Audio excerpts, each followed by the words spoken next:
Emmanuel Macron, leader de l'Europe, pendant qu'Elisabeth Borne, elle, joue les capitaines de la majorité à 3 jours du second tour des législatives. Oui, la première ministre était hier dans sa circonscription du Calvados. Toute la semaine, les ministres sont allés se soutenir mutuellement dans des réunions publiques.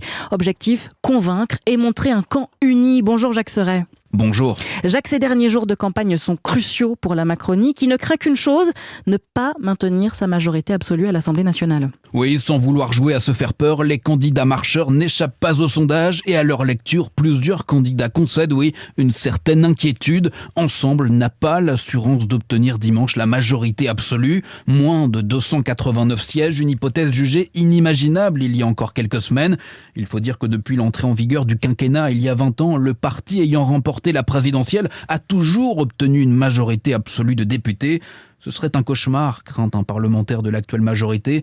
Un hémicycle bloqué, des débats interminables, des réformes paralysées, dont la plus emblématique du programme du candidat Macron, la réforme des retraites. Un scénario tant redouté qu'il semble déjà presque anticipé. Le chef de l'État le sait, s'il n'a pas les coups des franches à l'Assemblée, il devra composer. Face au bloc de gauche, sa seule issue serait de se tourner vers la droite.